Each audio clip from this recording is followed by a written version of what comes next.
I'm Rob. I'm working here at Thanet Earth and I look after the quality, food safety and some of the innovation that goes on here. And what I've just done now is I've just washed my hands and my shoes to make sure everybody that comes into this greenhouse is really clean. Now you're here at Thanet Earth. We're going to show you a little bit about what we do around growing our tomatoes, but we also grow peppers and cucumbers. We've got 6 greenhouses on site, and everything we grow here goes to the British supermarkets, and many of you might see our products on the shelves where you do your shopping. So this is our tomato greenhouse, and you'll see it's enormous. It's, in agricultural terms, we say 8.5 hectares, or in something that might be easy to understand, it's about 14 football pitches in scale. And you'll see there's a concrete path. A lot of the greenhouses like this, you've got a concrete path, plants going off either way. But it's also really, really high. It's over 8 metres tall, and that's because all this hot air, we want to be able to get up out of the plants. The plants, we want to give them the best environment for them to grow. Okay? And we don't want to stress them. So if it's a really hot bit like we do as humans, if you get really hot, it's not so good for them. So, here's a row. We're going to look at, I forgot to say, I've got 2 colleagues help me, Shelley and Sally, so you might hear some other voices, so sorry, I think I should introduce them. But here's a row, it's 125 metres long. Okay. These are our piccolo tomatoes, and you'll see they're hanging from the ceiling, or actually they're resting on these gutters, and they're hung from the ceiling on these springs and these wires. Okay? And you'll notice we don't grow in soil, and that's quite normal for tomatoes. And we call it, you might have heard this term, hydroponics. Well, all that means is growing out of soil. Soil's really complicated. It's got lots of things in it, like bugs and bacteria that the plant has to compete with, and that can stress it. So again, it's easier as tomato growers to grow everything out of the ground. And what we do, we plant in sort of like an artificial soil. So this is an example of what we planted in. We call it rock wool. It's a bit like a loft insulation. You can see all those little roots growing, and we provide all the water and nutrients that the plant needs to do its stuff, and then that's quite wet, but it also needs some air. The roots need air. But the good thing also about doing this is any water and fertiliser that we put in here that the plants don't use, we also collect. So it doesn't go into the ground, we recycle it. Okay? So that's the plant at the base, that's the root. But you'll actually see start at the top. You will see that's where it grows from, right at the top there. There's lots of little leaves growing, and then the flowers, and then once the flowers pollinate, the fruits start to form, and over 8 weeks from those first flowers pollinating, we get to this point where on Tuesday we'll probably harvest. And you'll see here, plants and fruit are starting to ripen. The top ones get pollinated first, so they're actually on the plant longer. So they'll be slightly sweeter and better flavour. So if you ever choose your tomatoes to eat, always eat those top ones first. And you can see that's just about ripening. By the time we get to Tuesday, most of those will be a nice orange, and we'll go to pick those and send them to the pack house. Now everything in the greenhouse is done by hand. So we've got, for every job that we have to do here is done by hand. So we have about 80 people working in the greenhouse, doing everything. From twisting the growing points a couple of times a week, to taking leaves off, and to harvest. Okay, so it's a very manual job. But the other thing is we have other helpers in here because we have bees. Because we need to pollinate those flowers that we have at the top need to be pollinated, and that's done by bees. But we don't use honeybees. We use bumblebees. Tomato pollen is not very tasty. Okay, and honeybees are also quite clever, so they will go and find a better source of pollen, come back and communicate to their colleagues, and they'd all disappear. Whereas the bumblebee will beaver away and do its stuff, and also has a slightly better action. It's better at shaking the pollen out of the flowers than the honeybees. So we have about 80 hives in here, and you can see one here. You can actually hear it more than see it, but you can hear them ready to go. We shut the door on this one so they can't come out, but we can release that and they'll be off foraging and pollinating the flowers for us, and helping us make those tomatoes. The other thing about being in a greenhouse, we can start thinking about doing other things. So these little white cards, they're eggs of good insects. So we can put good insects in here that will fight the bad insects that damage the plants or cause wastage on the fruit. So that really, really helps us to keep the great quality of the tomatoes. The other thing about greenhouses, and also what's quite unique about ours at Thanet Earth, is you'll see at the top we've got some lights. So that means we can light our crops so that we can grow all year round. 52 weeks of the year we can produce high quality British tomatoes. And it's basically, we give them enough light to make it feel like it's a spring day, so they're still growing and producing tomatoes year round. The other thing is they also need heat. So at the moment today it's about 21 degrees in here. It's a nice stable temperature. So we have these rails. These are actually like heating pipes. So we're pumping hot water down there to keep the temperature right for the plants. Okay. They don't like it too hot either. So we do have vents. So you can let that hot air out, but they like a nice temperature. And we can also put CO2 in the atmosphere to help support photosynthesis, where a plant takes its light energy and turns it into sugar and allows it to grow. Okay, so to do that, so to provide all this energy for the heat and the light, we are actually act as a power station. So we can generate our own energy. So we'll take gas, we'll act like a gas power station. We'll take gas and burn it, create electricity, some of which we use, the other bit we send onto the grid to power houses. But the byproduct of generating that electricity, that heat from cooling those engines, we store, a bit like a hot water tank in your house, we'll store and pump around your greenhouse, a bit like these are like a radiators for us to keep the temperature right. And also the CO2 from that burning that gas we use, and the plants then eat as well. So that's how we set the greenhouse up and how we power it. We have a question. Okay. What varieties are we growing in this greenhouse? Right. We've got three, and that's a perfect question because it leads on to what I want to talk about now. So this is what we call piccolo. So this is a really premium tomato you'll find in most retailers.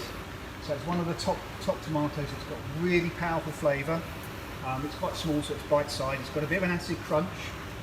So that's a very common variety that the British growers grow. And then the other one we grow is over here. This is a we call a medium vine, so it's called Returno. So you can suddenly see it's a lot bigger.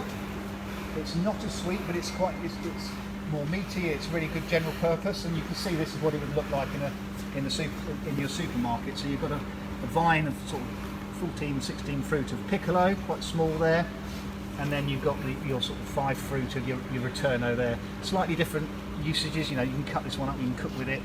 That's very good for stacking on as its own. So they're two of the big ones we grow here, but not all tomatoes need to be red. So this is one where, this is a fairly new one, it's one row, so this is actually a yellow one. And it's really, really sweet. It's also quite soft.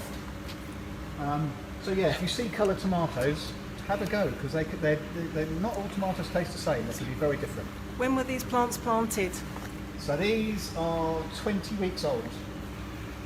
So they've been in production for about 20 weeks, so we'll take that back to whatever date that was. November. Middle of November, I think.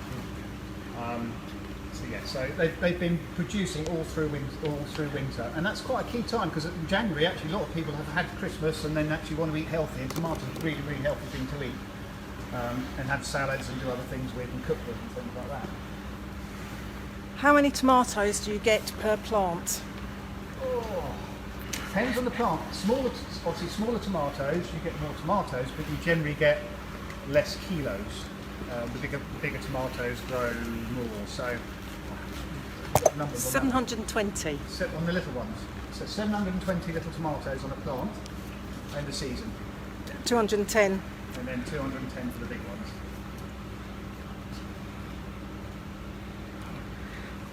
More questions? Or? How many people work in the greenhouse? Right. So this greenhouse has about 80 when it's busy, and obviously as we get into winter, it's slightly less work, so slightly less people. But yeah, 80 people this one, and then the biggest greenhouse is 10 hectares. We've got over 100 people working. So Ewan, aged 8, has asked a question: how many tomatoes do you pick in a day? Huge amount. Huge. Well, what we will generally get, and this is a maths question, maybe your parents can help you with this one.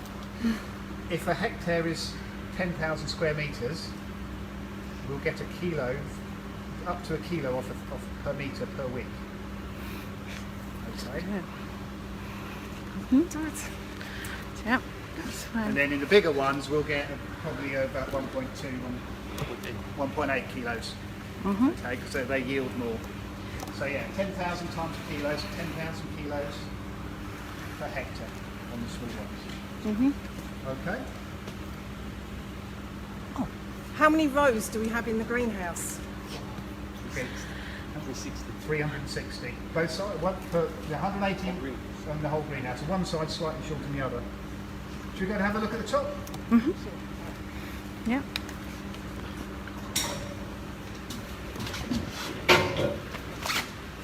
We're going to go and look at the top of the plants now, and you can see over the top of the top.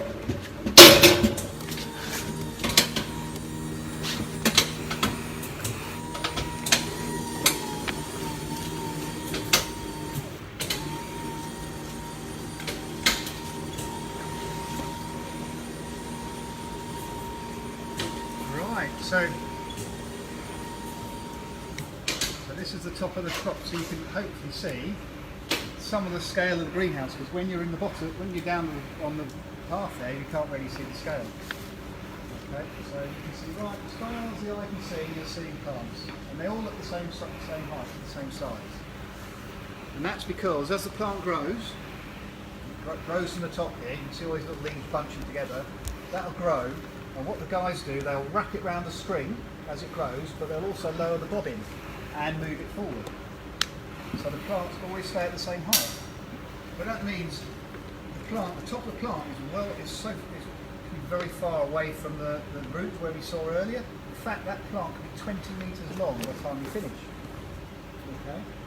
And then we've got different colours on the strings to tell the workers different things to do. So if you can say to somebody, on every yellow string I want you to do something, they can pick the yellow string, rather than say every 2 strings, because some people you forget what you count with all these plants you've got to look at. Okay? I have another question for you, Rob. Evan, age 6, would like to know how many different coloured tomatoes are there, not just what we grow. There are a lot. You can get brown ones, you can get orange ones, you can get pink ones, and you can even get stripy ones. But you don't really see stripy ones on the shelves. Some of the skin can be quite thick. So there's thousands. So you've got all those colours, and then you've got different sizes, and you can get different shapes. So you can get the round ones, you can get plum-shaped ones, and you can get almost little heart-shaped ones. So there's lots and lots of varieties to look for. As a grower, what we're looking for is great flavour. We want tomatoes that people are going to like, because if you like it, you'll come and buy it again, and that's really important. It makes you eat more tomatoes. So we'll really focus on flavour, and then size is good because it's like the little ones are easy to eat. And again, these are really shiny and bright red, so they look nice as well.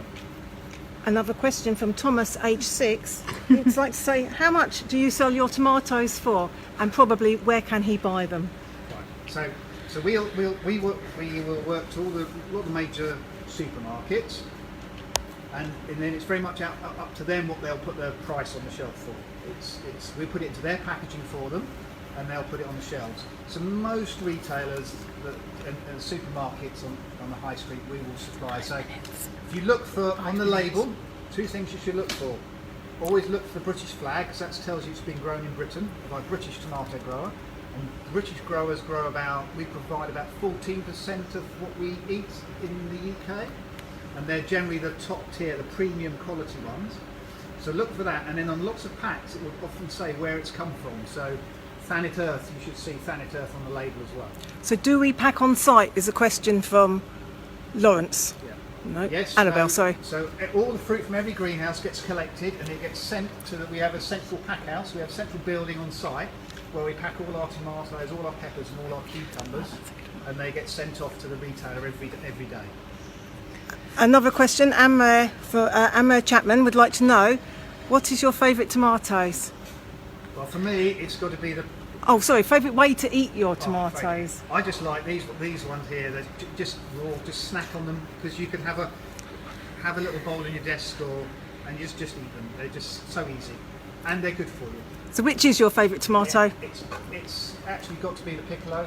It's just such a, it's quite an old variety. It's been around for 20 years, but it's never been beaten. What happens in summer when it's really hot?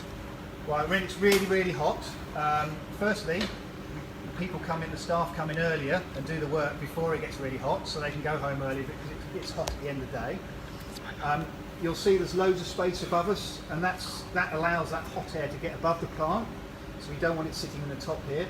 And then some of the windows, you might see behind me, with some vents, so we can open the windows up and let some of that hot air in, and then that helps regulate the heat. And we also have, the other thing about the lights, when we turn the lights on, we've got some screens, so the curtains we can pull across. You can see them just concentrated across the side there. We can pull those across, so that keeps the heat in and the light in, but it also can stop the sunlight coming in on a really hot day as well.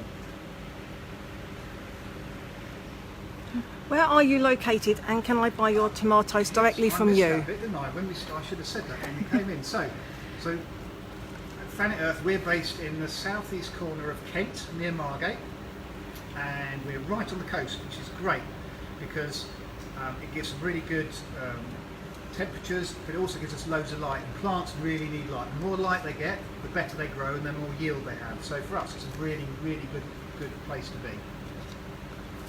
Mm-hmm. Oh, how many tomatoes are there in one row? There's too many to count, I think, as you say. And here there's 1,100 plants. Yeah, so 1,100 plants in a row. 8 trusses. And then you've got 8 trusses on a plant, and then on here you've got 14 fruit on a vine. So if you're good at maths or you've got a calculator, you might be able to work that one out. Another question, how much water does it take to grow each plant? Over a season, about 250 litres. So that's something is really important to us as growers, because without water you can't grow.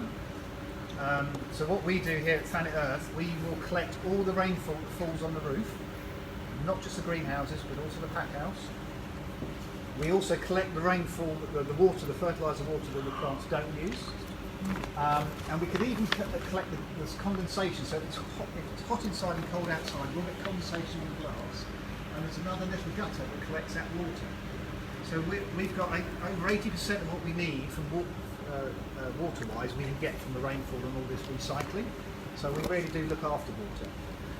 I have another question from Annabelle Smith. How often do you clean the greenhouse and clean out everything from it? We generally try and do that once a year. So you have one crop and then you clear it out. So you wait 2 weeks of clearing, and all the plants will go and they go to compost. You wash everything down, and then you put your next plants in, and they take 8 weeks from planting to the first ones being picked. So we've got about 10 weeks where we're not in production in each greenhouse. How often do we prune the leaves? That's done weekly. As they twist, they can take leaves off here. Some have been taken off at that point, but also lower down, once they've been, so they're getting ready for harvest, they'll be taking leaves off on there. So it's a weekly job. How often and how do you clean the glass? Right, that's we use a special machine that comes to us once every couple of months, and it's a bit like a car wash. So it goes over the V, 2 brushes that go over the apex of the greenhouse, and they spray water and it cleans it, because we want to make sure that all that sunlight that's coming onto the greenhouse actually goes through the glass and onto the leaves, because that's where it's going to do its good. 2 more questions. How many rows do you have in the shed, is asked by Henry, aged 11. How many rows? We said that earlier, didn't we? How many rows have we got? 360. 360. You remembered.